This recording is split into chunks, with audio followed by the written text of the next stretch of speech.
Spoilers ahead, and welcome back to Venture Recaps. Today, we'll recap a 2019 Russian adventure fantasy film titled Abigail. At the start of the movie, we see a girl named Abigail playing in the woods with her father, Jonathan, who then teaches her how to use the stars to find her way home.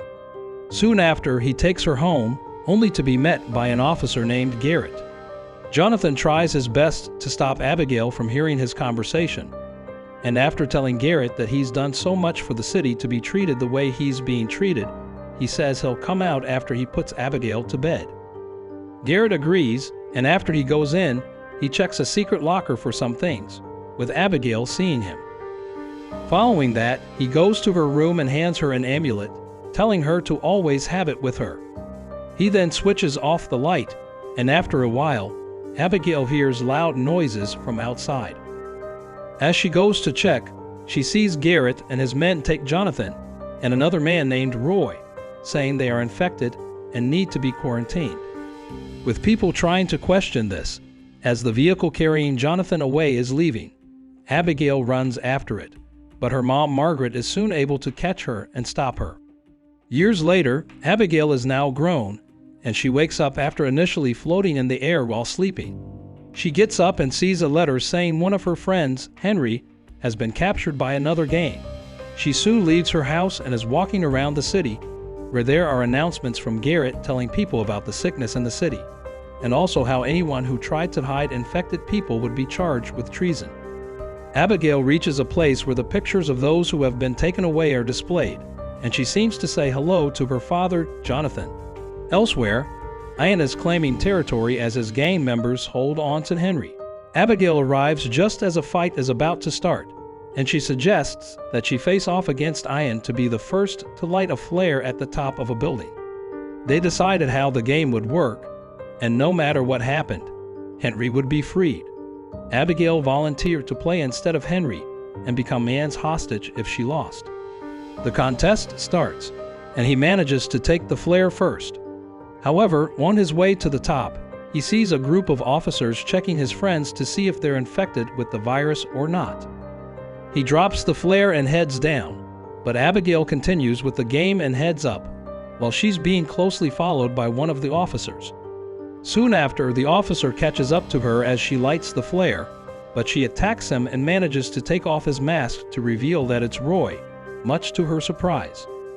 Meanwhile, the officers have held Ian for checking, and as he's been checked, it's been discovered that he's been infected, with the cops having to take him away as he protests his arrest.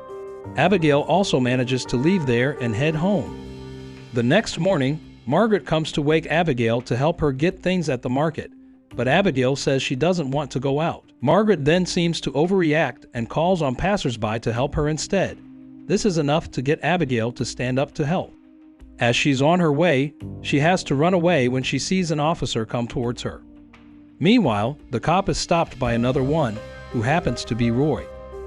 When he enters Abigail's house while she's hiding, since Margaret doesn't know what's going on, she just smashes a glass on Roy, causing him to pass out. Margaret complains to Abigail about what she has just done, but Abigail tells her to be calm, and that Roy wouldn't tell them since she knew his secret, especially since he has a child, which is why he's been hiding as well. She also says that since Roy and Jonathan were taken away together, Roy surely had to know where Jonathan could be. She then decides to interrogate him, and while she's at it, she threatens to report Roy for letting his family know about him since it was against the rule for masked officers. When he doesn't say anything, she tells him that he's now in her pocket. Just before, his wife and son also entered the house to see him, and his wife insisted that Abigail not report him as she didn't want him taken away from their son. Later that day, after he's released, Abigail meets with Roy at an event in the city. She asks about Jonathan's whereabouts, and he says he doesn't know and that he's free because he was asked to choose between deportation and becoming a cop. Abigail is disappointed that he picked the option to be a cop, and she later insists that he give her any information he has that could help her find her father. Roy says she can meet with a man named Ethan, as he was in charge of the infected ones, and she agrees. She then goes to Ethan's house to check through some documents, but she doesn't find anything. Suddenly, Ethan arrives at the house and she has to hide when he comes in. At the same time, he also makes a call and tells the person on the line that he's on his way and they have to now transfer the new prisoners to the permanent detection site. Later, he leaves, and Abigail is able to enter the trunk of his car before he comes out to drive away. On his way, a guy named Bale stops him as he threatens to shoot, and this allows Ethan to let Bale enter the car with him. Bale also forces Ethan to lie to the cops and tell them that the truck behind the car was for him.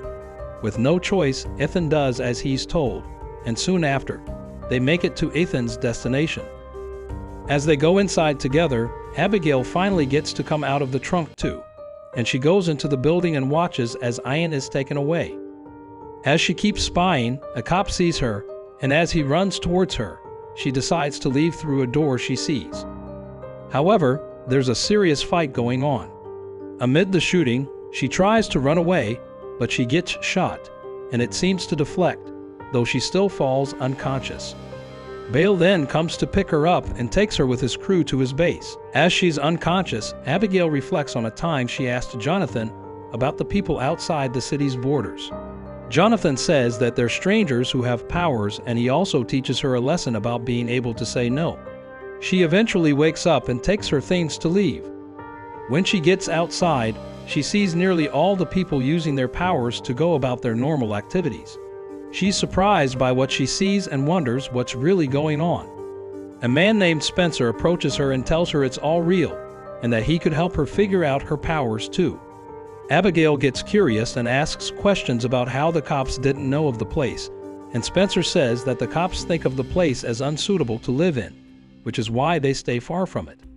Soon after, he takes her to meet a guy named Marcus, and as he talks about determining what her power is, another guy named Norman comes in to bring Marcus something he repaired for him. As Marcus is busy checking what Norman bought, Abigail has shown a magic trick, and just then, Norman has to speak to Marcus when he's accused of not repairing it well. As they argue, Abigail sees a device on the table and picks it up. Just by holding onto it, the light of the device comes on, and soon after it causes an explosion that goes around that part of the city and even destroys some things. Seeing this, they all go outside, and as they assess the damage, they learn that the cops are coming, so everyone hides except Bale, who distracts them and lets them leave after a while. When they're done, everyone comes out again, and Spencer tells Bale how powerful Abigail is, pointing out that the explosion was caused by her. He also tells Bale to train her, but he says he can't, as he doesn't train new recruits. Spencer continues to urge him to take Abigail, and when he agrees, he says he'll give her one shot, and if she fails, he'll send her back to him. Much later, Bale is speaking with a lady named Stella, who tells him that the raid by the cops was too sudden, and they might need to cancel their plans for an uprising to avoid getting too many people caught. Bale doesn't agree with this and even insists that they must act fast. Abigail walks past around the same time and sees Jonathan's picture on a wall for criminals. Bale sees her and tells Stella that he has to train Abigail. During training, Abigail fails to use her power to light up the device, and Bale shoots her instead. She's not too happy with this, and when he tells her she has failed the test, she talks about her dad and how she wants to find him. But Bale doesn't listen and instead tells her to go back to meet Spencer. When she meets Spencer, he teaches her some things about how the devices work, and after she's done, she heads out only to be stopped by Bale, who asks her not to leave. She says she needs to get home as it is urgent, and even when Bale orders her not to leave, she tells him not to control her. Just as she leaves, Stella sees this and is concerned that he's suddenly caring too much for her. Bale is able to get a hold of a cop, and he asks for vital information to plan their raid. Stella insinuates that Bale is interested in Abigail, but he says it's nothing like that, and he's only concerned because if Abigail leaves, she might report them. Elsewhere, Abigail gets home and checks Jonathan's secret locker to pick out a different device and also some pictures. As she's checking them out, Margaret comes in, and Abigail tells her that she already knows that she has powers. She also tells Margaret that the sickness was fake and that it was a cover to arrest people with powers and take them from them. Margaret confirms it by saying she doesn't have powers, unlike her and Jonathan. Abigail then says she needs to leave, and when they're outside, Margaret tells her to be careful and to always follow her heart. From there, she gets to see Roy and asks what the device and the pictures meant. Roy tells her that the images were for a place called the Sky Fortress, where the cops took away people's powers, and that Jonathan designed it. He also tells her that the device will lead her to the flying machine that will take her out of the city. When he tells her that it would be dangerous, Abigail says she doesn't have to worry because he'll have to follow her. She then leaves to meet Stella and Bale, who are arguing about the uprising. Abigail enters the room and supports Stella, saying that they could use the flying machine to get to the Sky Fortress. But Bale insists that it's not a reasonable plan, as they couldn't leave people behind. He also questions why she wanted to help them when her father was part of the problem. Abigail leaves to meet Roy, and as they're on the move, she notices that Roy must be taking her somewhere else, and suddenly he says he had no choice. Just then, Garrett arrives in a car along with Ethan, and he greets her and tells her that she's smart, just like her father. Garrett also tells her to come and work for them, but just as she rejects him, he asks Roy to kill her. Fortunately, Roy says he's not a murderer, but this response gets him killed.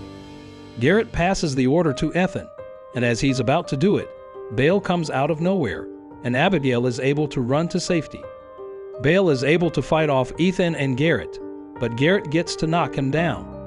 When he's about to finish off Bale, Abigail comes out and shoots him, after which she goes to check on Bale and carries him back to base. Later, when Bale wakes up, he refuses to thank Abigail for saving him, saying he was there for her and he saved her too. As he then talks about the uprising again, Abigail brings out the device she has with her, and as she's about to open it, Bale tells her not to. He then tells her that it contains a fairy and that they used to live with the gifted people, but soon got attacked by Garrett and his people. However, Bale says her plan can't work for him because she is more concerned about her dad, while Bale has to worry about many people. He tells her he'll no longer hold her back from leaving, and she leaves. Bale and his men then proceed for their next attack, and while they're about to make an entry after shattering the gate, Abigail shows up and tells them that something is off and it's a trap. Bale listens and asks his men to fall back. It happens to really be a trap, and despite controlling her power better, Abigail is unable to stop Bale from being shot, and then arrested again by Garrett along with Stella, who is now working for Garrett, saying Bale's plan was not good and it would have killed all of them. Back at base, everyone is packing and burning things for fear of the cops showing up after Bale's arrest. Abigail struggles to convince them not to give up, but words alone seem not to work. She lets the fairy out, and this happens to keep everyone motivated and ready to save Bale and the others. With Abigail's help, they're able to find the flying machine, where Bale is being held to be taken to the Sky Fortress. They then attack the cops on board and take control of the machine. When Abigail seems pessimistic about what she could find out about her dad and if they could save people, Bale offers her comforting words and also uses a magic trick to calm her. Just then, the flying machine gets through the clouds bordering the city, and with that, they get to the Sky Fortress. When they enter, they seize control of the place, and after checking around, they realize that Jonathan is not there. Abigail then says they need to destroy the device that was being used to take people's powers away. And as they wonder what to do, she seems to channel a memory where she speaks to her father as a child, and he gives her hints to destroy it, particularly by using sunbeams. Abigail comes back to reality, and as she's trying to figure out how she'll go about it, Garrett and his men come along with Stella. With a fight starting immediately, Garrett is able to kill some of the gifted ones before Bale knocks him down. Abigail, on the other hand, is able to remember her father after failing to connect the sunbeam to the mirrors. Jonathan gives her another hint, and she realizes that it is just time to start the process of destroying the machine. Garrett has picked himself up after a fire broke out, injuring Bale. Just as he's about to finish him off, Stella stands in the way of the arrow and gets killed instead. Bale stands up to go after Garrett, and just then, Abigail is successful with her plan. and the machine gets destroyed, with the powers going back to those who had lost theirs. This allows the fight to swing in their direction, and Bale is able to kill Garrett this time while Marcus and the others kill off the other cops. In the final scene of the film, we see an explosion hit the city, and even Margaret notices something is happening. As their plan is successful, Abigail runs out to meet Bale to hug him, after which they kiss. Thank you for watching, and remember to subscribe and turn on the notification bell if you want to watch more videos like this.